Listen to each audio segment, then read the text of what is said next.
It's the Locked On Flyers podcast for Monday, August 28th, your daily dose of Flyers news, analysis, and high quality content that is digging into the most important games of this upcoming Flyers season. There's more than I thought. Yeah, there's a lot to look forward to. We'll get into it, plus our Nemesis of the week and a new poll question, all on today's show. You're Locked On Flyers, your daily podcast on the Philadelphia Flyers. Part of the Locked On Podcast Network, your team every day.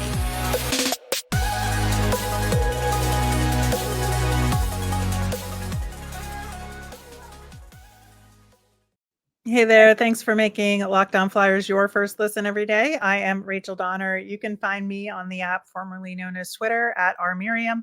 I'm here as always with Russ Cohen, who's on all your favorite social media apps at Sportsology.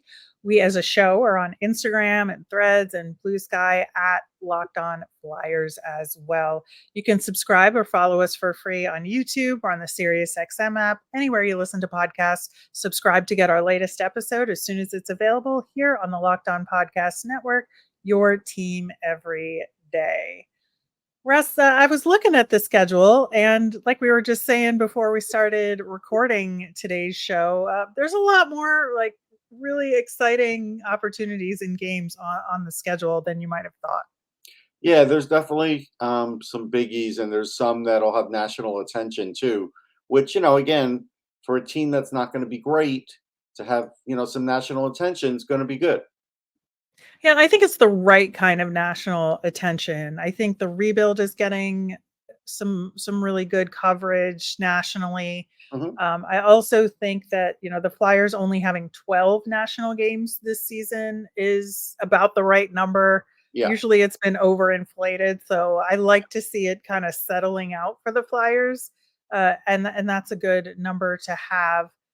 I think obviously the big game we're going to talk about is the outdoor game versus the Devils. We're going to talk about that on its own in the yeah. next segment. But the regular season kicking off on October 12th against the Columbus Blue Jackets. We did the crossover with the guys over at Locked On Columbus Blue Jackets. I think they're excited just as much as we are for that game because very first game of the season, we get to see Ivan Provorov. Well, Ivan Provorov, Adam Fantilli, Mike Babcock. There's a lot Mm-hmm. there. That's three big storylines right there. And Not to mention the Johnny Gaudreau narrative. yeah, I mean Johnny Gaudreau is always there, and the Babcock one will be a huge story. First game back, he's gonna be under a microscope. How does he do? Uh, how's he gonna handle being back? It's gonna be a big deal. And will he have our words with John Tortorella? Who knows? Like, I don't know what's gonna happen in that game. So it will be watched by a lot of people. Yeah, and I think like these two teams are seen as the lowest in the division, Yeah. and both of them are kind of going to be looking to show like, oh, we're maybe a little scrappier than that. So I think it'll actually be a really good game. Yeah, and I mean, I think of all of those storylines, me being the prospect guy, I want to see Adam Fantilli and see what he looks like, how the Flyers are going to handle him. Or, I'm sure John Tortorella, you won't be able to ask him the question, will you treat him any differently? Because we know the answer. He's not going to. But we'll just see who he's matched up against, and then we'll know. Yeah, and then the home opener is October 17th against the Vancouver Canucks. I don't know that there's anything particular about that game other than it being the home opener, except we will get to find out the new goal song, which is always a milestone in every season. Yeah, I mean, I could be critical about goal songs, so we'll see how that sort of works out. I mean, Vancouver does get talked about being like the Flyers of the West, so I do think that will be a thing. There's also lots of talk about Elias Pettersson's next contract because he's walking into a last season and then one more with an RFA. That sounds familiar. So there's one more season before he's official this season, and then an RFA year. So 2 years before he's officially gone. So there's contract talk. So that'll probably be talked about as well. Yeah, I think so. And then, the next day is on our schedule is October 24th, where the Flyers have their first crack at the Stanley Cup champion Vegas Golden Knights in Vegas. It's at 11 p.m. Eastern. It's the end of that big day where every team in the NHL is playing at some point, and the Flyers versus Golden Knights have the last puck drop of the Yeah, I'll have to get some toothpicks for the old eyes for that one. That's gonna be night. I know, it's kind of a shame, like, getting to see the Stanley Cup champions, like, but we gotta wait till that late at I night, know. but we'll see how it goes. October 30th versus Carolina will be the first time we'll get to see Tony DeAngelo back in Carolina. A little awkward moment there. I'm sorry, Rachel. I nodded off. Did you say something? I have zero interest in seeing Tony D'Angelo. I don't even care. I don't even Well, care.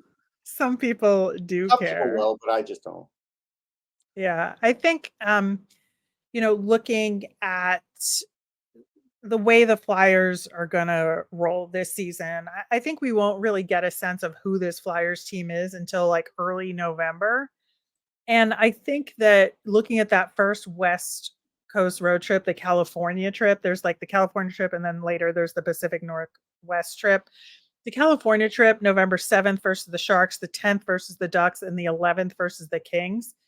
With the Sharks and Ducks being teams on the lower end of the spectrum, it should be pretty even competition. And then the Kings are a little bit better than those two teams. And so, they're going to have to take it up a notch on the back half of a back to back.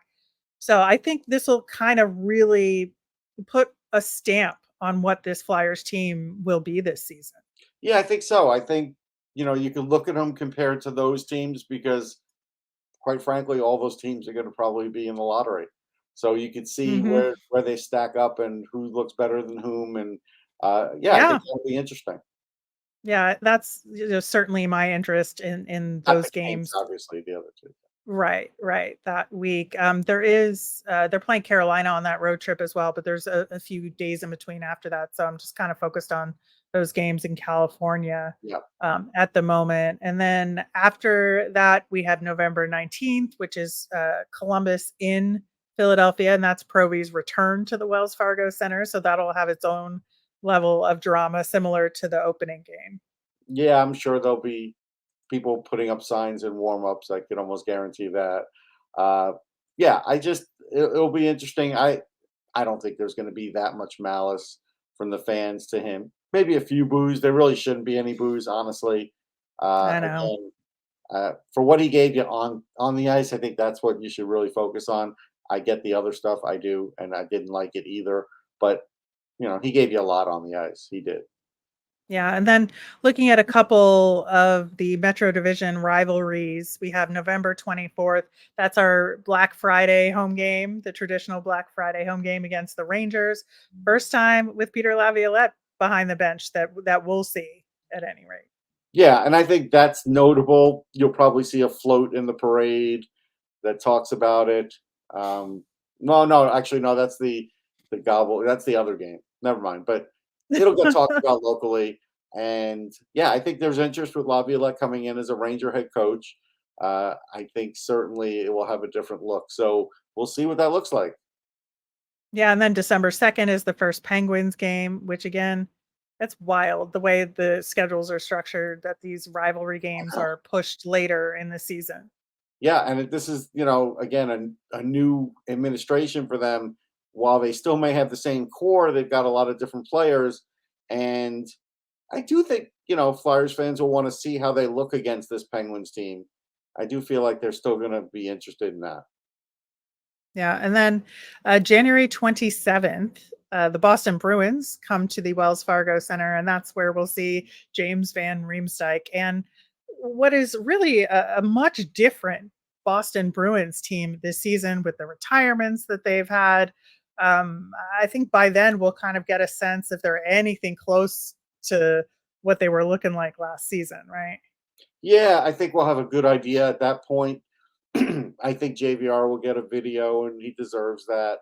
By Yeah, the way, if anybody who's wondering, I don't think Tony D'Angelo will get a video, um, no, but JVR will, and that's ABR fine. will. And I I think think Provy will too. yeah, Proby will too. I didn't even think about that for the moment.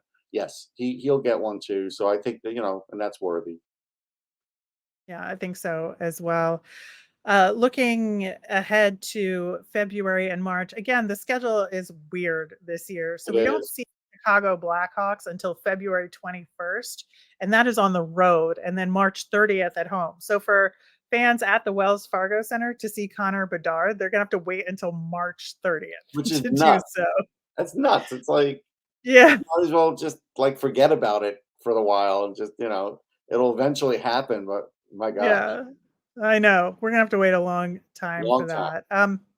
Couple other dates of note. February 27th, the Tampa Bay Lightning will be at the Wells Fargo Center. This is the last game before the trade deadline. So potentially some last games as Philadelphia Flyers. Maybe if there's somebody that's heavily rumored to be traded, then you'll want to head down and get to this game. You mean for like Nick Sealer? Yeah, I get it. Or, Travis Konechny. We'll Oh, see. you mean him? Oh, We'll see. We'll see what happens there. And then March 1st is the trade deadline day. So we'll see the new look Flyers after any potential deals that will be made, or at least partially, assuming we don't get any players in return. I'm gonna just predict I'm gonna predict now far in advance they're gonna play 11-7 that day. I'm Yeah. just gonna predict that far in advance. Well, they're playing the Caps. So there you go. All right. The big game, of course, like we said, is the outdoor game against the Devils, February 17th. We are going to talk about that one coming up next. Get ready for the NFL season with incredible offers from FanDuel, America's #1 sportsbook. Right now, new customers can bet $5 and get 200 in bonus bets guaranteed. Plus, all customers who bet $5 will get $100 off NFL Sunday ticket from YouTube and YouTube TV. Now is the best time to join FanDuel. The app is easy to use and can be on everything from the spreads to the players' props and more. So visit fanduel.com/lockedon and kick off the NFL season with an offer you won't want to miss. FanDuel, official partner of the NFL. So, Russ, obviously, the big game for the Flyers this season, February 17th at MetLife Stadium in New Jersey against the New Jersey Devils, part of a full weekend of outdoor events at MetLife. Of course, the other game will be the New York Rangers versus the New York Islanders. I think this is going to be really interesting for the Flyers because the Devils are, neck and neck, I think, with the Canes to be atop the Metro division this year. And it's, a very different Devils team than we faced in a while. They've made some improvements this offseason as well. It's going to be tough competition, and it's going to be, a de facto home game, I guess, for the Devils up at MetLife. They will. It'll be a de facto home game for them, but a lot of people will travel for that game.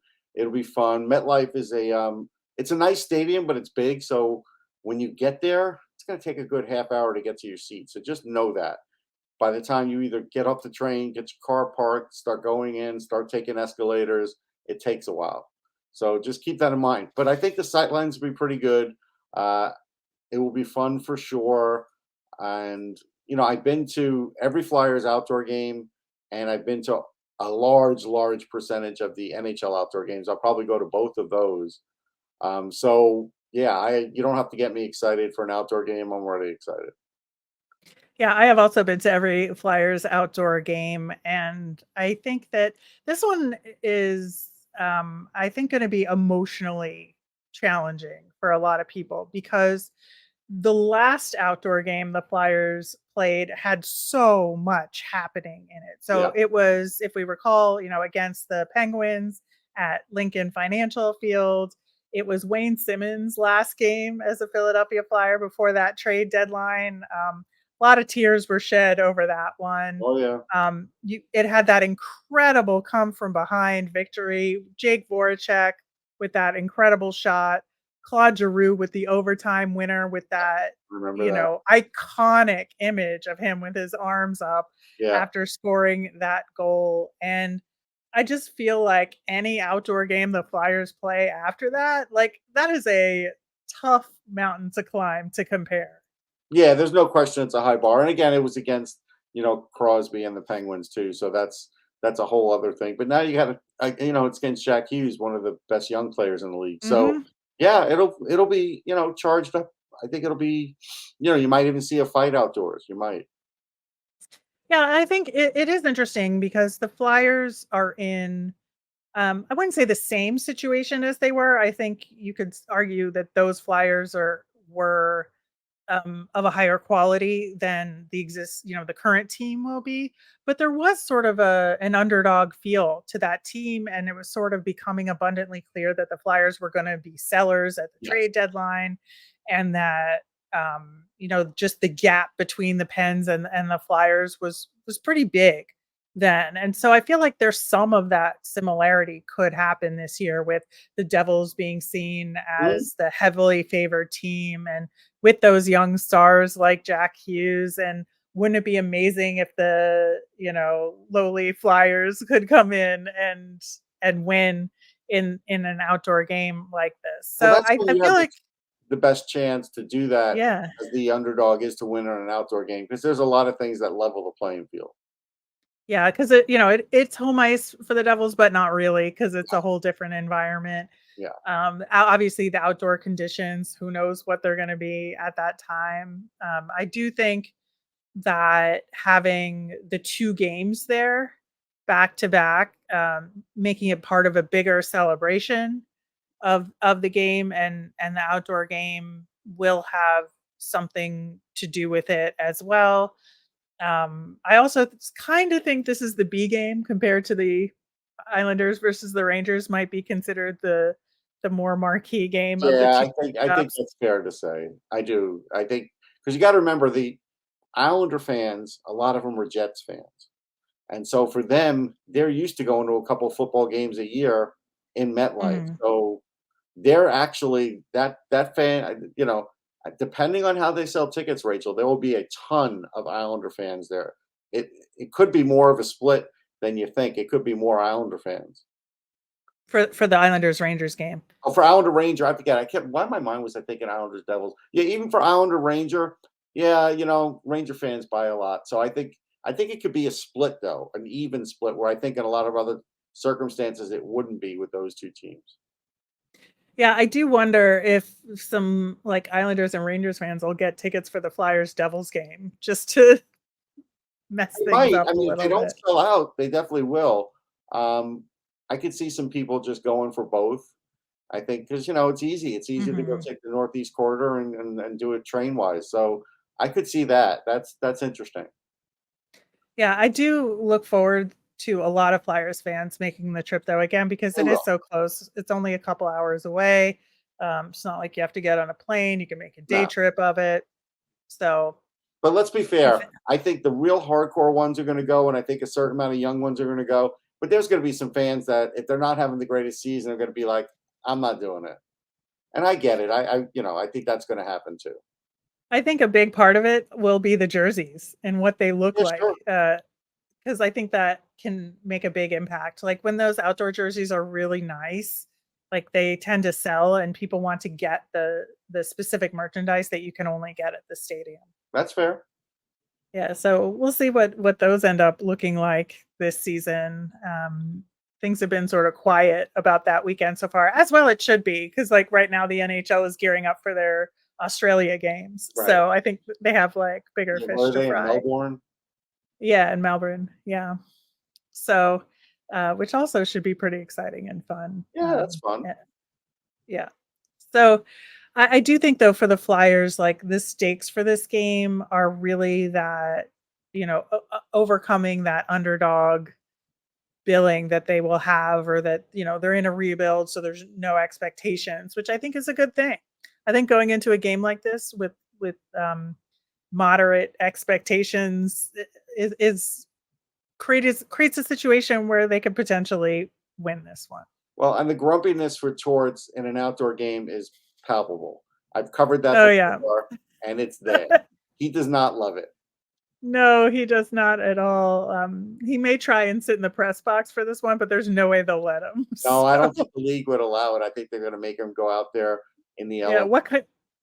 it'll be what kind of hat do they make him wear in this one? Yeah. Will he break out a fedora, or is he just going to go with the beanie?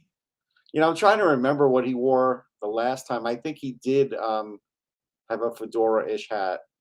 Now that I think about it, I mean, again, I'm testing my memory. Wasn't that Tortorella versus Laviolette? Maybe. Yeah. Maybe. I'd have to dig back into the archives on that one. But yeah, I think it should be fun regardless, and I am looking forward to it quite a bit. We want to know what games you're looking forward to this season, and we will do that in our poll. We'll give you those options coming up next.